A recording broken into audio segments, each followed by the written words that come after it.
سيدي يا رسول الله، الصلاة والسلام عليك يا سيدي يا حبيب الله. الحمد للہ اللہ کے ذکر اور رسول اللہ صلی اللہ علیہ وآلہ وسلم کے ذکر مبارک کی خاطر آپ کے پاس اسکاٹ لینڈ میں اور بالخصوص آپ کے شہر کنڈی میں جو آنا ہوا اور آپ نے جس عقیدت اور جس محبت کے ساتھ رسول اللہ صلی اللہ علیہ وآلہ وسلم کے ذکر مبارک کی خاطر حضور صلی اللہ علیہ وآلہ وسلم کی محبت کو عام کرنے کی خاطر اپنی خدمات ہمیشہ کی طرح سر انجام دی، اللہ تعالیٰ آپ سب کو اجر عظیم عطا فرمائے۔ ہر چیز کا کوئی نہ کوئی مقصد ہوتا ہے، یہ ایک رسم نہیں ہوتی کہ سال میں ایک مرتبہ آنا ہے اور اکٹھے ہو جانا ہے، ایک نشست ہو جانی ہے اور بس برخاست ہو جانی ہے، یہ کوئی ایسی رسم نہیں ہے۔ ہر بات جیسے مقصد کے مطابق ہوتی ہے، مقصد سے خالی نہیں ہوتی۔ ان مجالس کا بھی مقصد ہوتا ہے، ایک تو آپ خود محسوس بھی کرتے ہوں گے جب انسان ان مجالس میں دنیا کے تصور سے، دنیا کی باتوں سے اور دنیا کے تمام چیزوں کو چھوڑ کے خالصتاً اللہ اور اس کے رسول صلی اللہ علیہ وآلہ وسلم کی محبت میں وقت گزارتا ہے، تو یہ بات کسی دلیل کی محتاج نہیں ہے، کیونکہ ہر انسان خود بھی محسوس کرتا ہے کہ کئی گنا دل میں حضور صلی اللہ علیہ وآلہ وسلم کی محبت بڑھ جاتی ہے۔ رسول اللہ صلی اللہ علیہ وآلہ وسلم سے تعلق اور رشتہ کئی گنا محسوس ہوتا ہوا انسان خود محسوس کرتا ہے۔ حضور صلی اللہ علیہ وآلہ وسلم کے معاملے میں عقائد ہوں یا حضور کی زندگی ہو، اس میں ڈھیروں چیزیں انسان کو سیکھنے کو میسر آتی ہیں، سیکھنے کو ملتی ہیں۔ تو یقیناً یہ مجالس، اس کا مقصد رجوع الی اللہ ہوتا ہے، ایک مرتبہ اپنے آپ کو اور اپنے ساتھیوں کو اور اپنے بچوں کو اور اپنے احباب کو اللہ کی طرف رجوع کرانا، اللہ کی محبت کو پھر سے تازہ کرنے کے لیے یاد دلانا، اور رجوع الی رسول اللہ صلی اللہ علیہ وسلم ہوتا ہے، رسول اللہ صلی اللہ علیہ وسلم کی طرف توجہ ہوتی ہے۔ جیسے آپ رشتے نبھانے جاتے ہیں نا کہ رشتے بحال رہیں، رشتے سلامت رہیں، دوستیاں نبھانے جاتے ہیں کہ ملاقات ہوتی رہے تو دوستیاں سلامت رہیں، اسی طرح ان مجالس کا مقصد ہوتا ہے کہ ایک بار اکٹھے ہو کر دنیا کے تصور کو چھوڑ کر خالصتاً اللہ اور اس کے رسول صلی اللہ علیہ وآلہ وسلم کی محبت میں ایسے وقت گزارا جائے کہ وہ محبت بھی تازہ ہو جائے، وہ محبت بڑھ بھی جائے، اور ایک بار پھر انسان کو حضور صلی اللہ علیہ وآلہ وسلم سے عہد وفا کرنے کا موقع مل جائے، وفا کا وعدہ کرنے کا اور اس پہ عمل کرنے کا موقع مل جائے، اور پھر دیگر حضرات کو بلا کر، لوگوں کو بلا کر اللہ اور اس کے رسول کی طرف توجہ دلانا مقصد ہوتا ہے۔ ان مجالس میں ہماری بات تو نہیں ہوتی، ان مجالس میں کوئی اور ذکر نہیں ہوتا، ان مجالس کا کوئی اور مقصد نہیں ہوتا، نہ کسی چندے کی کلیکشن کے لیے ہوتی ہیں، نہ کسی اپنی ذات کی ترویج کے لیے ہوتی ہیں، نہ کوئی اپنے فلاں پروجیکٹ ہے اس کے ساتھ جوڑنے کے لیے ہوتی ہیں، فقط ایک چیز کے ساتھ جوڑنے کے لیے ہوتی ہیں، اللہ اور اس کے رسول صلی اللہ علیہ وآلہ وسلم کے ساتھ۔ ان مقاصد کا کوئی اور ایجنڈا تو نہیں ہوتا نا کہ ہم نے اتنا چندہ اکٹھا کرنا ہے یا ہم نے فلاں چیز کے ساتھ لوگوں کو جو ہے وہ وابستہ کرنا ہے تاکہ وہ ہماری قوت نظر آ سکے، تاکہ وہ ہمارے لیے ایسا محسوس ہو سکے۔ نہیں، فقط ایک مقصد ہوتا ہے کہ لوگوں کو اللہ اور اس کے رسول صلی اللہ علیہ وآلہ وسلم کے ساتھ وابستہ کیا جائے اور جوڑا جائے۔ تو اس میں یہ مراد نہیں کہ جو خیر کے کام میں اگر چندے کا سلسلہ کرتے ہیں کچھ حضرات یا خیر کے کام میں آپ کو ڈونیٹ کرنے کا کہتے ہیں تو وہ غلط کرتے ہیں، جو خیر کے کام میں کہتے ہیں اللہ ان کو جزا عطا فرمائے۔ لیکن میں آپ کو ان مجالس کا ذکر کی وجہ بتا رہا ہوں کہ ان مجالس کا مقصد صرف اللہ اور اس کے رسول صلی اللہ علیہ وآلہ وسلم کے ساتھ جوڑنا اور ان کی طرف رجوع دلانا ہوتا ہے۔ تو یہ کوئی ایسے ہی کام نہیں ہے کہ آپ سمجھیں کہ بس ایک نشست کر لی، ایک مجلس ہو گئی، 4 نعت شریف پڑھ لی گئی، ایک گفتگو ہو گئی اور بس ختم ہو گئی۔ اگر آپ سے کوئی پوچھے اس کا کیا فائدہ ہے تو اس کے یہ چند فائدے ہیں جو میں نے آپ کو بتائے، جو ظاہری طور پہ انسان اپنی زندگی میں محسوس کرتا ہے، جو فوراً انسان محسوس کرتا ہے، اور پھر ان کے آخرت میں فائدے، نامہ اعمال میں جو ان کے فائدے یا اجر و ثواب کے اعتبار سے جو اس کا فائدہ ہے اس کا تو کوئی تصور بھی نہیں کر سکتا۔ اور جس کی جتنی محبت ہوگی، جس کی جتنی عقیدت ہوگی، اللہ تعالیٰ اپنی شان کے مطابق اس کو عطا فرمائے گا۔ تو آپ نے یہ جو عمل کرتے ہیں اللہ تعالیٰ آپ کو اس پر اجر عظیم عطا فرمائے، کیونکہ آپ کا اور ہمارا ذاتی رشتہ تو کوئی بھی نہیں ہے، خون کا رشتہ تو کوئی بھی نہیں ہے، رشتہ داری کا رشتہ تو کوئی بھی نہیں ہے، کوئی دنیاوی کسی سیاسی پارٹی کا رشتہ بھی نہیں ہے، کوئی دنیاوی دنیا کے مقصد کا رشتہ بھی نہیں ہے۔ رشتے کی دنیا کے اعتبار سے کوئی وجہ نہیں ہے کہ ہم سفر کر کے آپ کے پاس آئیں یا آپ اس محبت کا اظہار کریں۔ کوئی دنیا کی رشتہ داری ہے،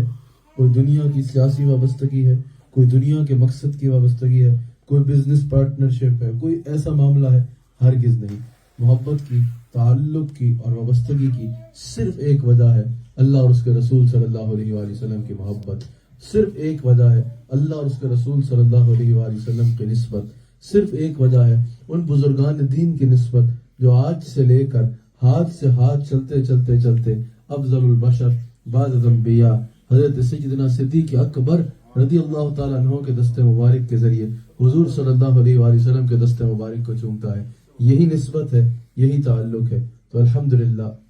یہ جو اللہ واسطے کا تعلق ہے، یہ جو تعلق ہے جس کی بنیاد تقویٰ ہے،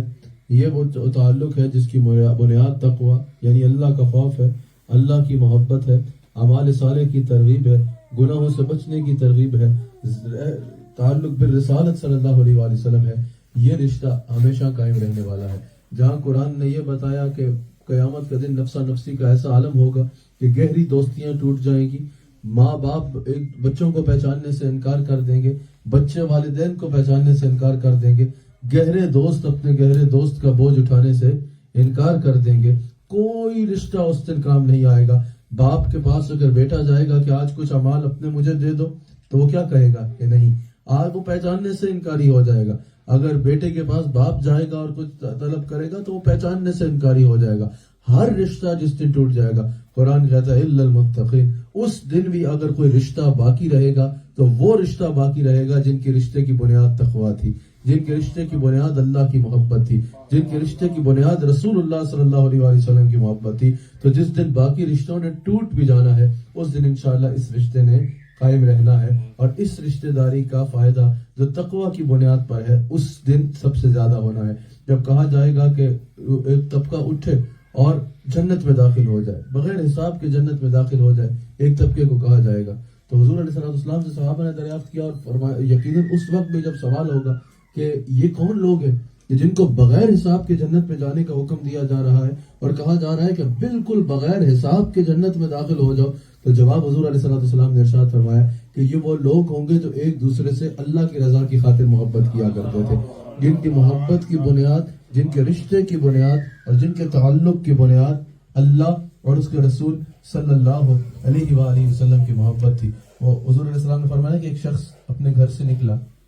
اور کسی اللہ کے بندے کے پاس جا رہا تھا تاکہ وہاں سے اللہ کی محبت مل جائے، تاکہ وہاں سے رسول اللہ صلی اللہ علیہ وآلہ وسلم کی محبت مل جائے۔ حضور علیہ السلام کی یہ حدیث سے یعنی مراد یعنی اسی لیے اللہ والے کے پاس انسان جاتا ہے نا، حضور صلی اللہ علیہ وآلہ وسلم سے تعلق اور رشتہ مضبوط ہو جائے، اس نیت سے یقیناً حضور علیہ السلام میں ایک شخص نکلتا ہے اور وہ ایک اللہ کے بندے سے ملنے جاتا ہے، ایک فرشتہ اس کے پاس آتا ہے اور اس سے سوال کرتا ہے کہ تم اس سے ملنے کے لیے کیوں جا رہے ہو۔ یہ ضروری نہیں ہے کہ آپ کے یہاں فرشتہ آئے تو آپ کو پتا چلے، یہ ایک سچویشن جس کے ساتھ یہ سچویشن ہوگی اس کے ساتھ یہ معاملہ ہوگا۔ اللہ اکبر، کہا کہ ایک فرشتہ آتا ہے اور اس سے سوال کرتا ہے کہ تو کس سے ملنے جا رہا ہے، وہ بتاتا ہے میں فلاں سے ملنے جا رہا ہوں۔ کیوں ملنے جا رہا ہے؟ کیا تیرا کوئی دنیاوی کام ہے؟ کہا نہیں، کوئی دنیاوی کام نہیں ہے۔ کیا تیری کوئی رشتہ داری ہے؟ گویا کہ کہا کوئی رشتہ داری نہیں ہے۔ کیا گویا کہ تیرا دنیا کا کوئی مقصد ہے؟ کہا نہیں، دنیا کا کوئی مقصد اور لالچ ہے ہی نہیں۔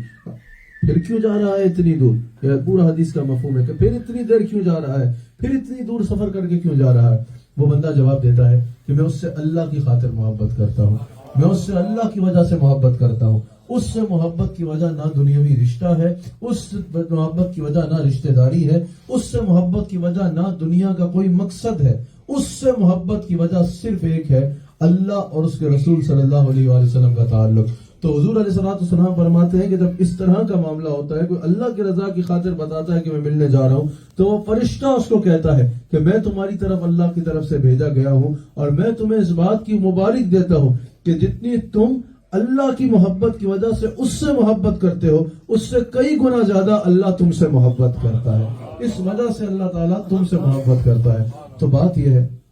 کہ نسبت جب ہوتی ہے، جب تعلق ہوتا ہے، تو صرف سامنے کی چیز کو نہیں دیکھا جاتا، بلکہ یہ دیکھا جاتا ہے کہ اس سے محبت کی وجہ کیا ہے، اس سے تعلق کی وجہ کیا ہے، اس سے کس وجہ سے تعلق قائم کیا جا رہا ہے. انسان ایک پتھر کو چومتا رہے تو وہ دیوانہ کہلائے گا، لیکن ایک نسبت کی وجہ سے حجر اسود کو چوم لے تو پوری گناہ کو معاف فرما دیا جاتا ہے اور اس کی برکت نصیب ہوتی ہے. اگر ایک انسان ویسے کسی کی بھی برکت ہو، کسی چیز کی برکت ہو، اگر نسبت ایک الگ عنوان ہے طویل، ابھی خطاب کے لیے تو نہیں، ایک آپ حضرات کی حوصلہ افزائی کے لیے گفتگو ہے. نسبت کا تو ایک طویل عنوان ہے. ایک یہ میرا کپڑا ہے، آپ کسی جگہ پر رکھ دیں کوئی فائدہ نہیں دے گا، ایک کپڑا ڈھانپنے کی حد تک کہ سے زیادہ یہ کوئی فائدہ نہیں دے سکتا. لیکن اگر یہی اسی طرح کا کوئی کپڑا ہو لیکن اس کو اللہ کے نبی کے ساتھ نسبت ہو جائے، تو قرآن بیان کر رہا ہے کہ جب حضرت یعقوب علیہ السلام کی نابینا ہونے کے بارے میں، بلائنڈ ہونے کے بارے میں بتایا ان کے بھائیوں نے حضرت یوسف علیہ السلام کو، تو یوسف علیہ السلام نے یہ نہیں کہا کہ کسی اچھے ڈاکٹر سے رابطہ کرتا ہوں، اب تو میرے پاس یہ مقام ہے کہ میرے ایک اشارے پہ شاہی طبیب وہاں پہنچ جائیں گے، حضرت یہی شاہی رائل ڈاکٹرز وہاں پہنچ جائیں گے. یہ نہیں فرمایا. حضرت عیسیٰ علیہ السلام نے یہ بھی نہیں، حضرت یوسف علیہ السلام نے یہ بھی نہیں فرمایا کہ میں جو ہے وہ ٹھیک ہے دعا کر دیتا ہوں، اگر اللہ تعالیٰ نے چاہا تو شفا دے دے گا. یقیناً وہ جو ان کی وجہ سے ملے گا وہ اللہ تعالیٰ کی ہی ان کو اجازت دے رکھی ہے اور اللہ تعالیٰ کی ہی عطا سے وہ جس کو دیں گے. لیکن اللہ تعالیٰ نے نسبت میں یہ برکت رکھی ہے کہ قرآن کیا بتا رہا ہے. اگر کوئی پوچھے کہ نسبت سے کوئی فائدہ، حضرت یوسف علیہ السلام اپنی قمیض دے رہے ہیں کہ اس قمیض کو جا کر حضرت یعقوب علیہ السلام کی آنکھوں سے لگا دینا، حالانکہ وہ خود اللہ کے نبی ہیں، ان کی آنکھوں سے لگانا. اور قرآن بیان کر رہا ہے، وہ کہہ رہے ہیں کہ اللہ اس سے ان کی بہرائی کو لوٹا دے گا. اور پھر قرآن بیان کر رہا ہے کہ حضرت یوسف علیہ السلام کی قمیض کا کپڑا حضرت یعقوب علیہ السلام کی آنکھوں سے لگا، اللہ تعالیٰ نے ان کو بینائی لوٹا دی. تو اگر حضرت یوسف علیہ السلام کے مبارک کپڑے میں اتنی برکت ہے تو سیدنا محمد رسول اللہ صلی اللہ علیہ وسلم کی مبارک نسبت میں کتنی برکت ہوگی. اللہ تعالیٰ ہم سب کو ان نسبتوں کی حقیقت کو سمجھنے کی توفیق عطا فرمائے، ان نسبتوں کے ساتھ جو ہے وہ جڑنے کی توفیق عطا فرمائے. یاد رکھیے گا ان نسبتوں میں بڑی بات ہوتی ہے. اصحاب کہف کا کتا تھا، وہ قرآن کا موضوع بنا. جتنی بار قرآن میں اصحاب کہف کا ذکر آیا، ساتھ ان کے کتے کا بھی ذکر آیا، ان کے کتے کا بھی ذکر آیا. اور ایک روایت کے مطابق اصحاب کہف کے کتے کو قیامت کے دن انسان کی شکل میں بدل کے جنت میں بھیجا جائے گا. آپ مجھے بتائیے کہ اس کتے نے کوئی عمل کیا، اس کتے نے کوئی اور کام کیا، اس کتے کو اتنی اہمیت ملی کہ اس کو قرآن کا موضوع بنایا گیا. قرآن میں اگر اصحاب کہف کا ذکر ہوا تو ان کے کتے کا براہ راست تو کوئی ایسا مقصد سمجھ نہیں آ رہا نسبت کے علاوہ کہ اس کے کتے کی بات کو جو ہے ان کو کتے کے ذکر کو اتنی اہمیت، لیکن اللہ تعالیٰ یہاں نسبت کی اہمیت بھی بتا رہا ہے کہ اصحاب کہف کا کتا ان کے دروازے پہ بیٹھ گیا تو اللہ تعالیٰ اس کو قرآن کا موضوع بنا کے بتا رہا ہے کہ اگر کوئی ہمارے بندوں کے نسبت اپنا لے، ان کے دروازے پہ بیٹھ جائے، وہ بھی محروم نہیں رہتا. جو برکت ان پر ملتی ہے تو وہ بھی. تو آپ مجھے خود بتائیے، اگر اصحاب کہف جو بنی اسرائیل کی امت کے اولیاء میں سے ہیں، ان کے دروازے میں کتا بیٹھ جائے تو وہ کتا قرآن کا موضوع بنتا ہے اور نسبت کی وجہ سے قیامت کے دن ایک روایت کے مطابق جنت جاتا ہے. تو آپ سوچئے محمد رسول اللہ صلی اللہ علیہ وآلہ وسلم کی نسبت سے اگر کوئی حضرات جمع ہوں گے اور اس نسبت سے تعلق قائم کریں گے اور اس نسبت سے آگے بڑھیں گے تو اس میں برکت کیسے نہیں ہوگی. اس میں اللہ تعالیٰ نے چاہا تو اتنی برکت ہوگی کہ جس کا کوئی تصور بھی نہیں کر سکتا. اللہ تعالیٰ آپ کی محبت کو، آپ کے اس تعلق کو، آپ کی ان کاوشوں کو اور آپ کی ان تمام محنتوں کو اپنی بارگاہ میں قبول فرمائے. ماشاءاللہ آپ کے یہاں کے بزرگ حضرات کی بھی محبت سبحان اللہ، جوانوں کی محبت بھی سبحان اللہ اور بچوں کی محبت بھی سبحان اللہ. اللہ تعالیٰ آپ سب حضرات کو اجر عظیم عطا فرمائے اور اللہ تعالیٰ ہم سب کو تا دم آخر ذات رسالت صلی اللہ علیہ وآلہ وسلم سے وابستہ رہنے کی توفیق عطا فرمائے. 1 منٹ ذکر کر لیجئے دعا اور پھر نماز مغرب یہاں پر جماعت عطا فرمائے.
Allah